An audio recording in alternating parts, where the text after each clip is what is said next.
And he was fuming, honestly, genuinely fuming. I'm not even. Because he didn't get it. He was not even joking. I promise you, he could have been. Everybody would say it. He could have been the best player in the world at some point, but he didn't care. He didn't care about anything. Did you have any more of those encounters with Sir Alex?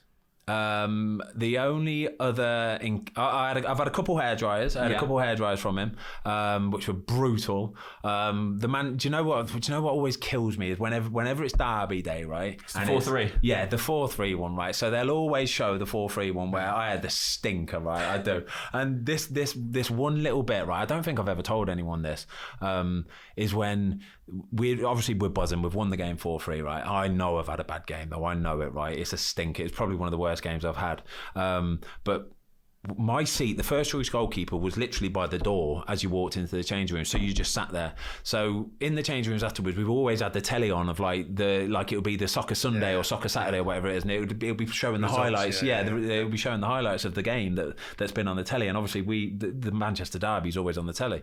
So I'm sitting there, and Fergie's obviously had to do some press and bits and bobs. And so he's about 5 minutes late to coming into the change room, and I'm sat there by the door, and he's just walked in quiet, and everybody sort of. Not really. Everybody just carried on, really. But he's watching it, and he's watching a couple of the goals go in that I've had a stinker with, and he's muttered under his breath, "Oh, I think it's time for a rest, son." And I was there sitting there thinking, "Oh God, that's horrible. I think he's talking about me." And it was horrible, yeah. But I think why I actually started that season was because Edwin broke his hand in a pre-season friendly. I think it was against Bayern Munich or something. It went to a pre-season friendly, went to a penalty shootout, and he made a save and broke his hand at the same point. So that's when it was like, oh, you're going to start a season. So I was like, friggin' now, pressure's on now. Had you trained a lot with Edwin at this point? Yeah, I trained with Edwin quite a bit, to be fair. I've got to say Edwin was just, what a guy. Honestly, not even as a footballer, just as a bloke, just an absolute role model kind of thing. Just how he carried himself.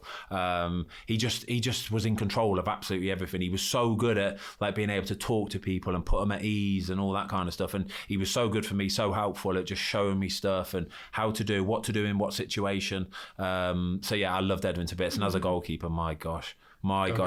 So honestly, I think Edwin was 35 when he signed for United, and I think for that 4 or 5 years when he was there, I don't think there was a better goalie in the world that could have done for Man United what Edwin did for Man United. He was outrageous, honestly, outrageous. Do you feel, where you talk about how helpful he was for you in terms of your career at Manchester United, or your ambitions for a career at Manchester United, was it helpful to have Edwin van der Sar there setting that incredible standard? Did you find that something to aspire to, or was it almost like, I was so nervous, mate. I can't touch that? I couldn't beat it. I knew I couldn't beat it. Honestly, I knew I couldn't do what that guy could do. So always in the back of my mind, I'm thinking, everybody's just going to go, well, you can't fill his boots, and they were right they got to be right. Do you know what I mean? It's one of the best goalies to have done it, kind of thing. So I always had that in the back of my mind, and.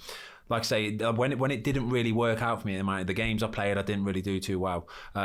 So towards the end of that season, when I actually left, I got to the point where I was thinking, I need to go now. I just need to go. I can't stay in the shadow of Edwin van der Sar because I just can't do what that guy can do. And that is what it is. You know what I mean? What was it you couldn't do? I just couldn't deal with the I think because he was so much older than me. I think he was 30. So when I left, I think he might have been about 37, 38.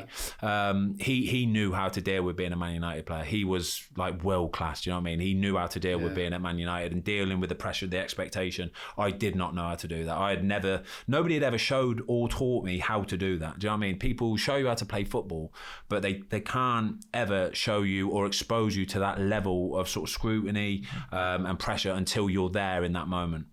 We'll talk about that side and the relentless trophy winning. You had a big part in that, obviously winning the League Cup. You were man of the match in the final. You saved Jamie O'Hara's penalty. What was that experience like? Did you know you were going to be playing in the final?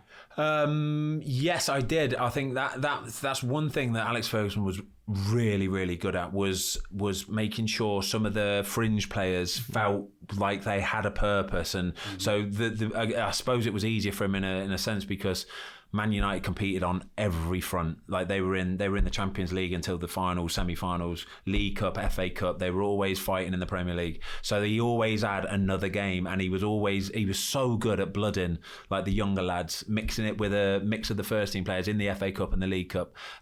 So for me, the League Cup was what kept me going, kept me driving in training, working hard, because I knew I'd have a chance of playing, sort of thing. So yeah, I remember him pulling me after the semi-final and saying, listen, you're going to play in the final. And he told me this weeks in advance as well, so I had time to wrap my head around it, which was incredible. Right? It was so good, because then you can properly prepare for it in the coming weeks in training. Even then you can do it properly, so you know for a fact when you get to the game you think, I've left no stone unturned there.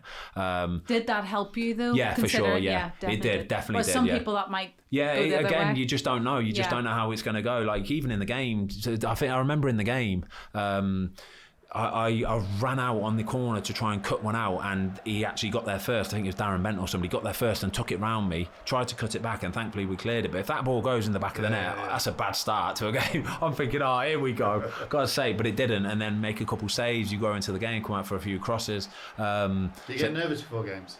Not anymore, no. Like I say, back then, for sure. Yeah, back then it was, Just for United or for... I think just probably when you're younger, you just try and overanalyze stuff like you do. I notice it now with some of our players, sort of thing. When we're playing on a Saturday, for example, on a Monday, Tuesday, Wednesday, the lads are free spirited. They're just chilling. They're having a nice time. But then on a Thursday, Friday, you notice them they get a bit insular. They do. They get a bit more insular. They don't want to talk so much. They don't want to joke about, because they feel the pressure of that match day coming on them.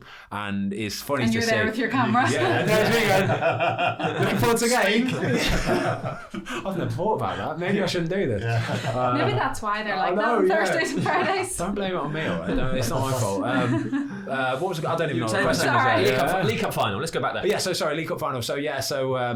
No, it was the League Cup final was wicked, to be fair. So yeah, we got to the penalty shootout, and in goal for Tottenham actually was Aurelio Gomez, who I know really well from being at Watford for a few years back. Lovely guy.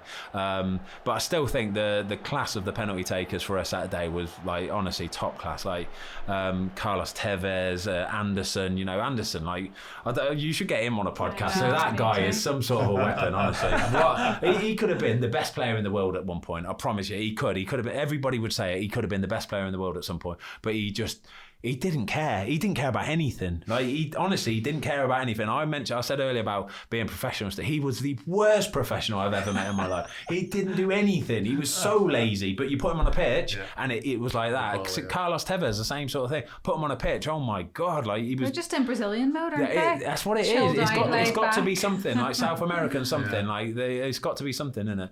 I don't even know what the question was again. Carling Cup final. Carling Cup final. So anyway, we obviously made the save from Jamie O'Hara, so this is the whole iPad thing as well. So, yes, was it an iPod video? iPod. It was iPod video. Yeah, so it's common practice, to be fair, and everybody was doing it at that point anyway. It's just that it was the first time that somebody actually saw it on the pitch and somebody holding it. So Steely, the goalie coach, was showing it me, and to be fair, the first penalty was Jamie O'Hara, and he was like, try and stand your ground a bit, but he will put it just sort of to your left, kind of thing. So I was like, all right, cool. So you know where you're doing, know what you're doing and stuff, and it got us off to a good start because obviously it saved the first penalty. I think who's it missed the second penalty? What's his name? Used to play for Arsenal, not Arsenal, Tottenham. Bentley. Yeah, Bentley. Bentley. Yeah. And then he missed the second or third penalty, and to be fair, our lads were just slotting it away. Another funny thing actually, we've gone up to collect the trophy, and nobody knows who's like man of the match really until like when you're up there. So we have to wait in this bit up the steps before you go up, and.